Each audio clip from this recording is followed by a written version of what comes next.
Just on the road to Christmas now, with obviously Chester, and there's a huge sort of retail centre, some big out of town shopping complexes. How are we going to sort of retain jobs within the retail industry, and how are we going to encourage spending? I think what's happened in the last year is that spending has probably held up more than people expected, partly because of the cut in VAT, and partly because of the other measures that we're taking, because people have low interest rates at the moment, and many of the mortgage costs have actually gone down. And so I believe that the economy will recover as we both are more confident about consumer spending, and at the same time we have the banks lending more to our companies so that they can actually expand and invest and grow for the future. So it's a combination of these things, and I think that people will have more confidence in the economy. And a lot of people's decisions about spending are based on the confidence they have about the future. And as people see that we're coming through and hopefully out of this recession, I think people will start to realise that they are in a stronger position than they thought they were. Now, look, today we're announcing Kickstart, which is the housing projects that have been delayed in the Northwest, housing projects that will now go forward. In the next few weeks, we'll be announcing more help with jobs and apprenticeships so that we can get more people into work.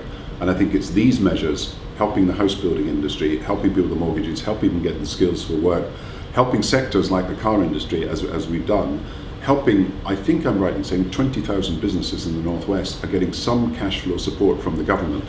And I think it's 5,000 businesses or so in Wales are getting cash flow support from the government.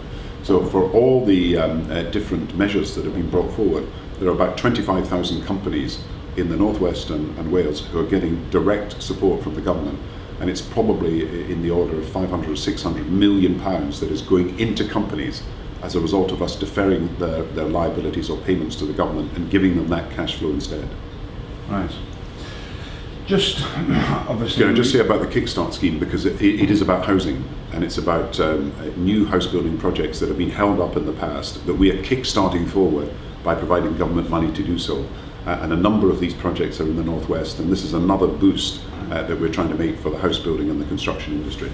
I was going to say, because the construction industry has been pretty hard hit in this recession, so you're hoping that... Well, the construction industry has been hit because basically as house prices have fallen, and people have been worried about their ability to get mortgages, then new building projects have been cut back. But there's a huge amount of public spending going on, public investment in the housing and construction industry, because we've continued with our schools and our hospitals and other infrastructure like transport programs. But at the same time, we've made a special effort to deal with what has been a problem in housing.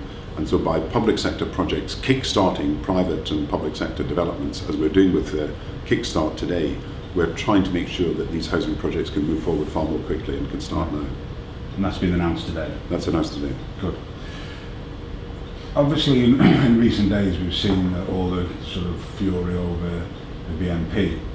Would you agree that successive governments, both your own government and the Conservatives prior to the Labour taking power, have sort of failed in their immigration policies?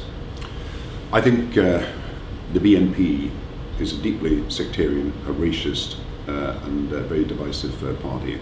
And anybody who looks at the constitution, which they've now been forced to change, of the BNP, knows that they were excluding membership from anybody who was not, as they said, indigenously Caucasian. So it is a racist and factional and divisive party which is pouring poison.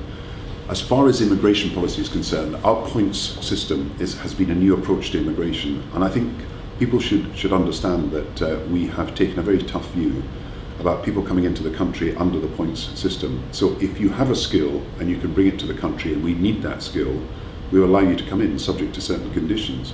But if you don't have the skill and you're unskilled, under the points system, you will not come into the country. You will be refused entry into the country. Now, this is a change. It's like the Australian system of the last few years. It's a point system that operates very strongly. It's reduced the number of people coming into the country over the last year. We're now reducing the number of skills that we need from people coming from outside the country to Britain, and making it clear that we're going to train more of the people that we need in Britain itself. And for example, over the last few years, we've needed large numbers of people to do consultancies in health or specialist nursing.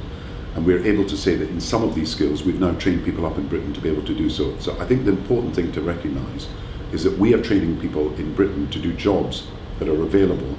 And at this point, when there are opportunities and vacancies, we want people who are here to be able to get these jobs. And our point system means that we will restrict entry to people without skills or without the skills we need to this country. Now, just obviously the whole country has paid a huge price for the war in Iraq and more recently the conflict in Afghanistan and what we're trying to do there. No more so than the North Wales and the North West region. What's your message to the families and the people that are taking the fight out to Afghanistan? Well, we had a reception last night for all those volunteers that we were able to thank for the work they do in consoling bereaved families and helping mothers and children when their partners are serving in Afghanistan or in other parts of the world, and helping people who are the veterans whom we have to pay tribute to, and particularly as we move to November the 11th and Remembrance Sunday, we want to pay tribute and remember all those who served not just in the two great world wars, but also those people who have given up their lives in recent wars, and particularly we remember those from Wales and from the Northwest and from all over the country who've served with great dedication, commitment, professionalism and courage in Afghanistan in some of the most difficult terrain in the world. So I want to do everything I can to support our soldiers in the field. I want to do everything we can to support the families of soldiers, and we try to do everything that we can at Headley Court and in Selly in Birmingham to help those who are injured.